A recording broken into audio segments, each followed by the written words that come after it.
What is up, guys? My name is Ebenezer Frimpong and welcome back to the channel. So today's video is going to be a lot different than my normal content. I'm actually going to go ahead and unbox the gold iPhone XS Max. Now, it's not just going to be an unboxing video because my channel is based around entrepreneurship and business. So I always want to provide some type of value to you guys. Therefore, I'm going to talk about why I got this phone and the financial reasons behind it. So let's go ahead and roll the intro and get started in 3, 2, 1.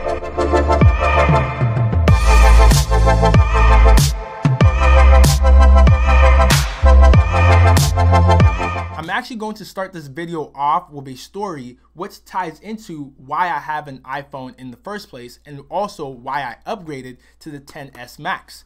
So back in 2014, well, before 2014 and 2015, I was an avid Samsung Galaxy user. I had the Galaxy S4, the Note 2, and the Note 3. I had no reason to upgrade to an iPhone. I didn't care for them. I could do so much with my phone, right? I could open multiple apps at the same time. I remember the S4 had an IR receiver or IR blaster. I'm not sure what it's called. I would sit in chemistry class. I hated chemistry. So when my teacher was teaching, I would pick up my phone and actually turn off the projector with my phone, with the Galaxy S4, which was super cool, and class would be over. I did it multiple times, and I was doing everyone else in the class a favor as well. They didn't have to pay attention. The projector was off, and you know, my teacher wasn't very technology savvy, so she always assumed that there was something wrong with the projector, but it was just me in the back of the class just turning off the projector with my phone. I also did the exact same thing in my engineering class. I actually liked engineering. My teacher was just an asshole, so excuse my language, but that's why I did it to him. I would just turn it off, and he was not very technology savvy either. It's called engineering, but we made stuff out of wood, so basically wood shop. And he would go get the IT department to come fix it, but again, it was just me turning it off with my phone. So the Galaxy S4 had a ton of unique features, and so did the Note 2 and Note 3. I could open multiple apps at the same time. I was super happy with an Android, and people around me would always joke about it because my phone was so big. They're like, oh, why is your phone so big? You basically have a computer to your ear, ha ha ha, whatever, right? Because it didn't have the Apple logo on it. Everyone, if Apple had come out with a phone like the Note 2 back then, everyone would have got it. But eventually I did go from my Galaxies to an iPhone simply because everyone around me had one, right? Like every single person around me. And I remember one of my friends basically convinced me to upgrade because FaceTiming people around you was just convenience versus I had the Note, I had a Galaxy. I had to be like, hey, you know, do you have Uvu or do you have Skype?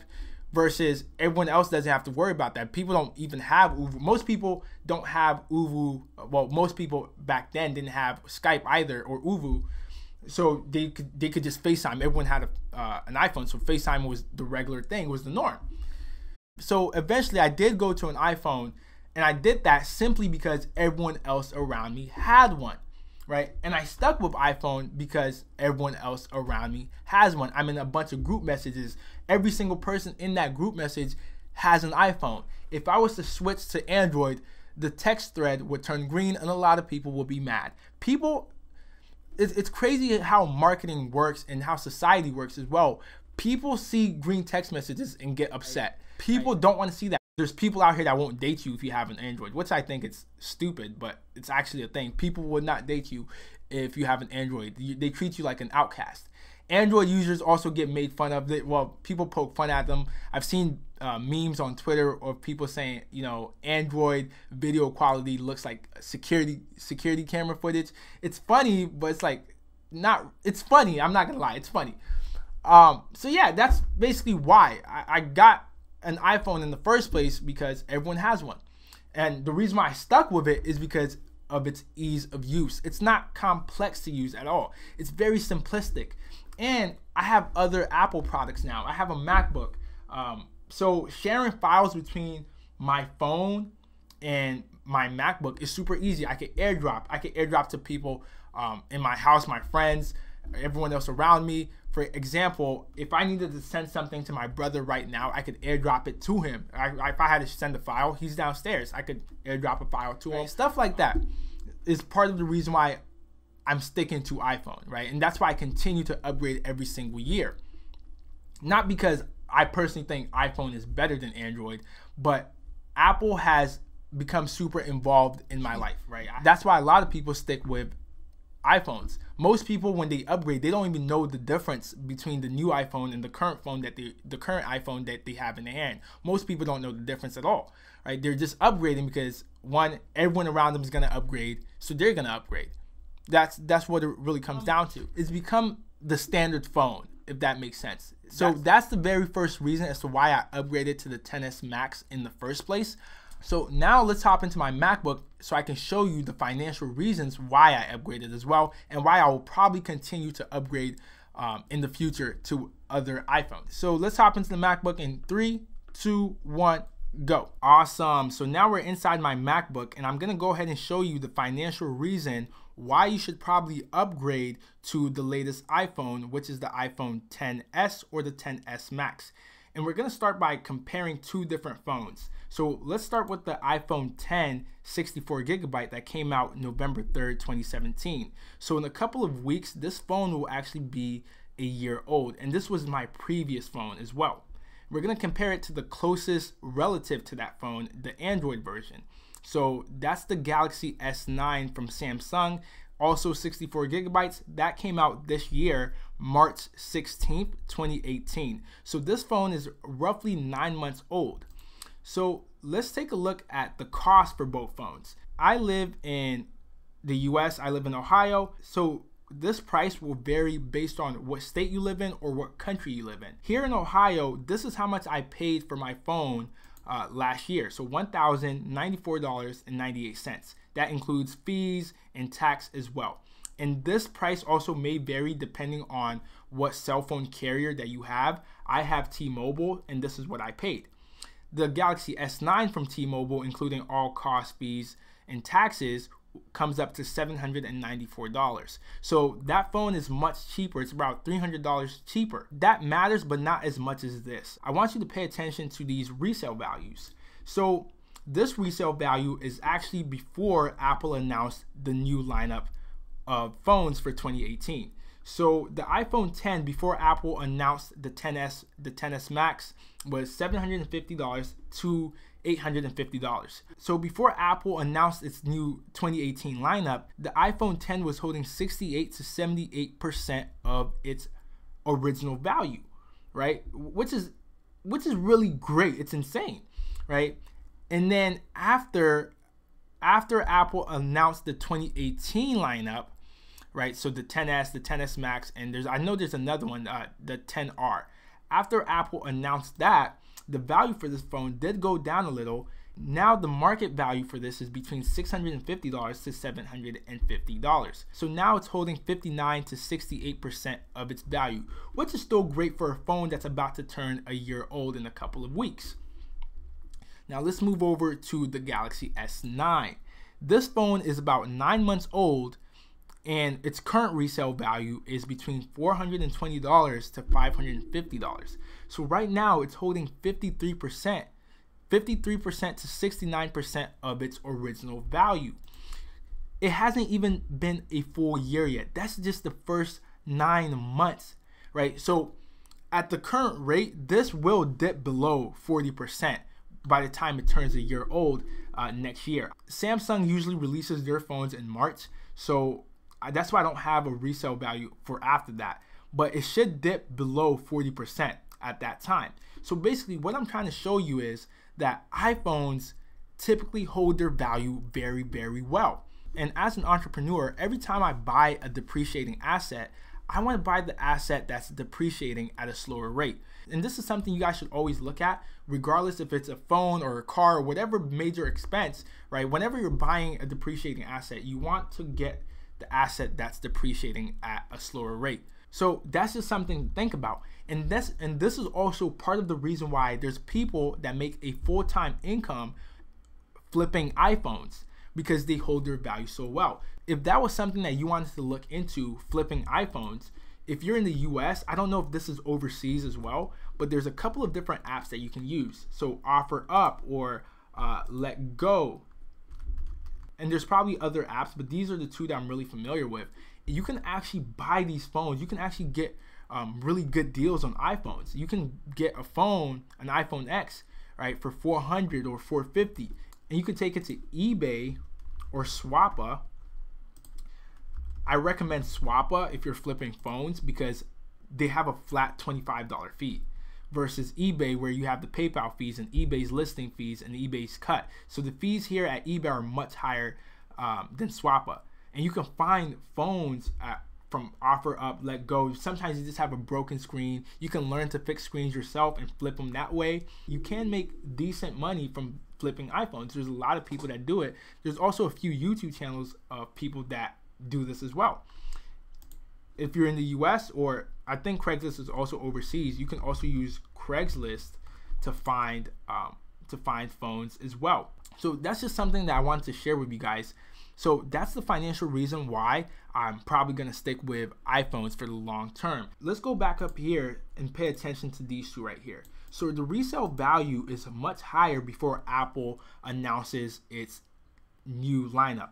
And Apple typically releases a new lineup of phones in September.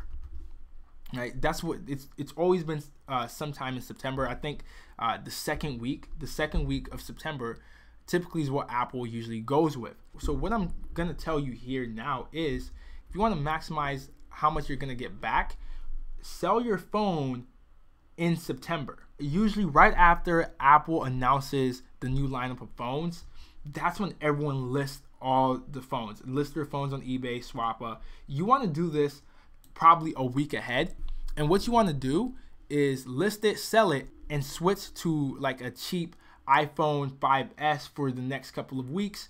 That's what you could do to get this resale value instead of this resale value, right? Get rid of it before Apple does their annual keynote. And again, that's the financial reason why I'm going to go ahead and stick to iPhones for the long term, because they hold their value much better than their competitors.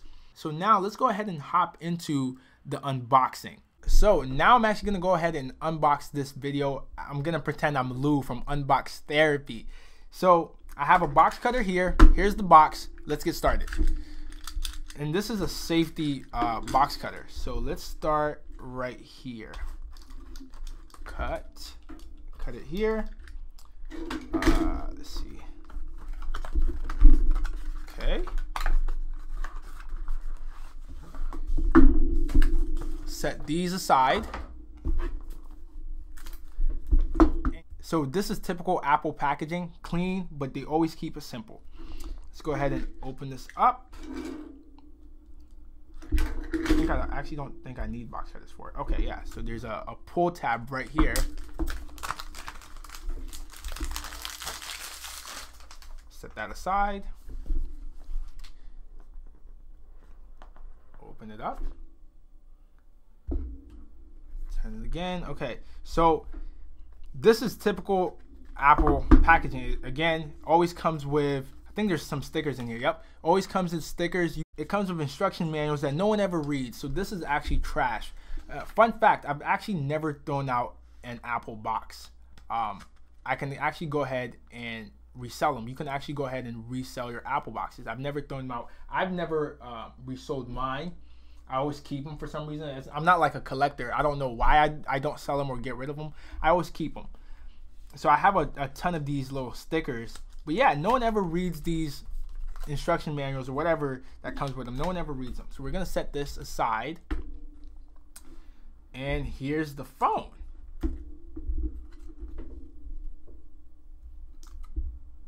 Let's set this aside and look in the box. So I know there's a lot of controversy around it because a lot of people wanted the fast charger. If you don't know what the fast charger is what comes with iPads, right? And I actually have a fast charger. I just don't have it around here with me. And it does charge your phone incredibly quickly. It's something that I think Apple should have included in the box with the iPhone XS Max. But of course they're gonna upsell it to you. So you can go ahead and buy it separately on their website, or you can just go to Amazon and get it. Also, I've never lost my charging brick. I still have the charging bricks as well. I don't know why I don't do anything with them. They just sit there. It stays in the box. It stays in the boxes. And these, I actually have no use for them. They're probably just going to be used as backups. But yeah, I have no use for them because I recently upgraded over to AirPods. These are by far the best thing Apple has ever invented. If you don't have these, I suggest getting them. I paid $170 for it, and then a week later, I found them on Amazon for $140. So if you do want them, go ahead and check it out on Amazon. If I can find the link for it, I'll drop the link down below in the description for you guys to find and get them through there. But yeah, I have no use for these. A charger that will also probably stay in the box. I have a ton of extra chargers. Why? They stay in the box. I've used the same rundown charger. I still have it. It's basically gray now. See how this is white? The charger I have now, hold on a second. This is the charger I've had. I've had this charger for like, I think 2 years, since the 7 came out. I've had this charger since the 7 came out. I have a ton of extra chargers. I've just never used them because I like to use things until they break. It hasn't broken yet. So that's pretty much all that comes inside the box. Let's put that back in here. Was it? Yeah, this is how it went, right? Yeah, it went in here like that. And then this went on top of it. Okay, so that's not gonna sit in well, but okay, put this back and let's look at the phone. So again, this is the gold iPhone XS Max. It's not rose gold.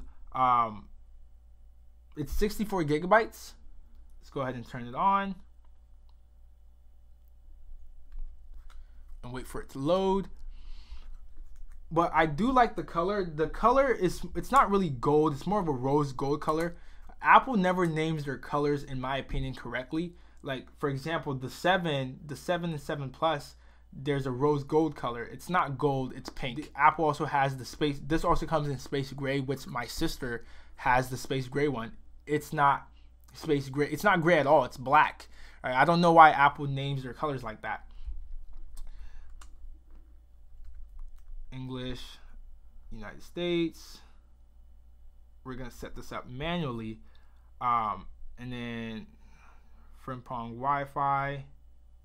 I'm not gonna type in my password, but yeah, that's the iPhone 10 Max, XS Max Gold. I'm not Lou, so I don't know all the technical details that go in here. No, the average person also doesn't really care about the technical details, but that's pretty much it here. Thank you guys so much for watching. Be sure to like, comment, share, and most definitely subscribe. And I'll see you guys next time. Flying from the north.